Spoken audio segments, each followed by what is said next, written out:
name is May, your bus stewardess.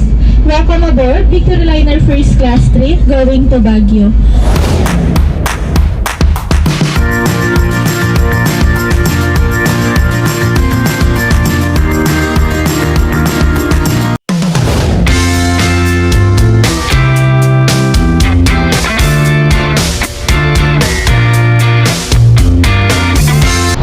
Mga Grabsol, andito na tayo sa Baguio City. So nandito pala yung terminal ng Victoryliner sa likod ko. So malapit lang para dito sa amin.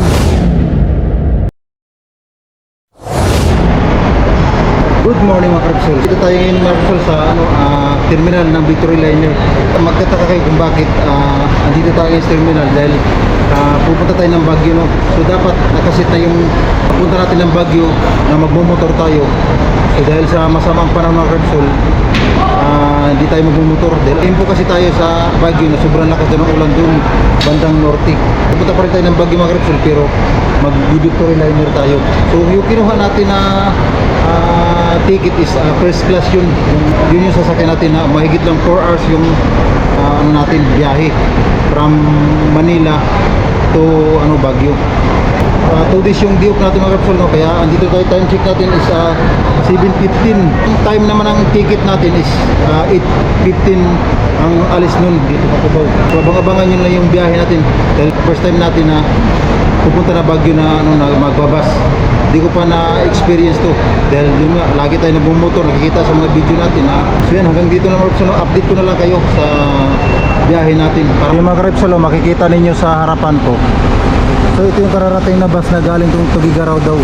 As per nung gwardiya na tinanungan natin, Royal Class kasi nakalagay sa signboard niya eh. Magkaiba pala yung mga Grabsol, Royal Class at saka Deluxe at saka yung Express. So yung sinasakyan natin, magkaiba sila ng mga bus. So ito yung Royal Class na mas mahal pa doon sa Deluxe mga Grabsol, no? Makikita nyo naman, napakalaki niyang bus, tapos dalawang palapag siya. Yung kagandahan sa bus na to eh, Victoryliner siya. A few minutes later. Yung mga Grabsol, no? So papasok na tayo yung bus na sasakyan natin. So ano palang number to? Anong number to, ma'am? Asa upuan to? Bandang dulo ba? Kasi parang 26. Thank you. So yan, ito mga Grabsol, ito yung sasakyan natin. 26. Bandang dulo yung mga Grabsol, alam ko eh, bandang dulo. So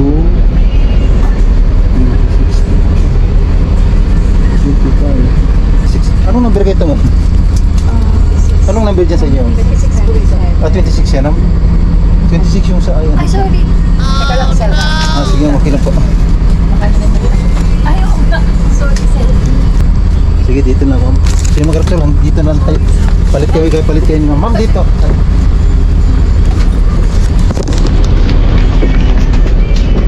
Diyan, ma'am. Ay, ma'am, thank you so much.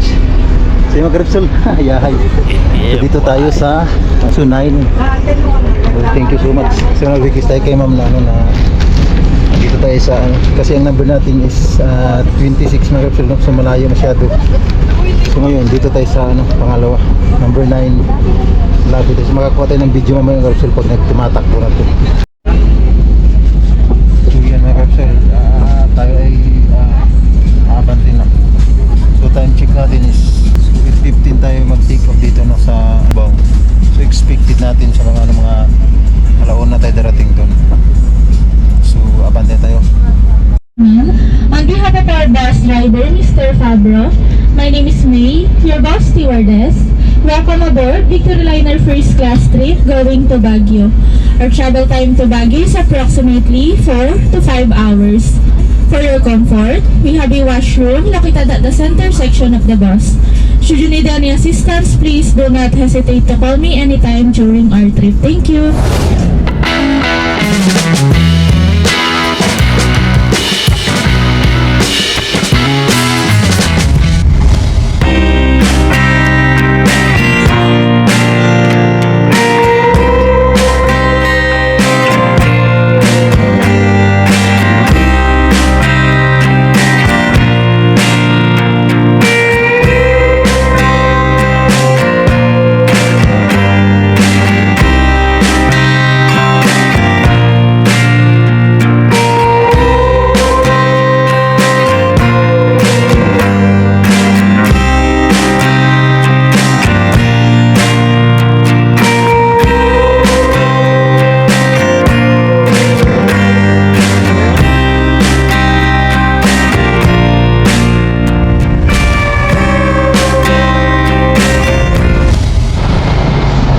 So yun mga Krapsol, andito na tayo sa Baguio City. So nandito pala yung terminal ng Victory Liner sa likod ko. So malapit lang para dito sa amin. So yung mga Krapsol, papunta na tayo dun sa sa barracks natin. So let's go. Welcome Baguio City.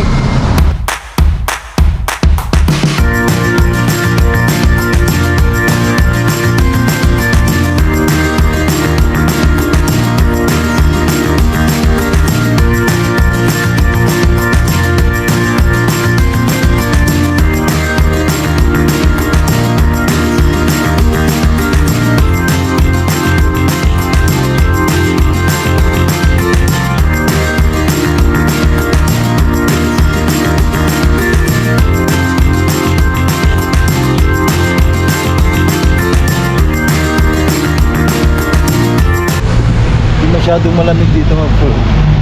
Swagger down the street with your red lips and funky beat. You better hold your head up to the sky. I'm gonna roll with you till the day I die.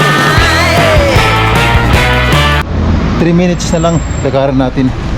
Makakarating tayo dun sa parurooan natin. Let's go!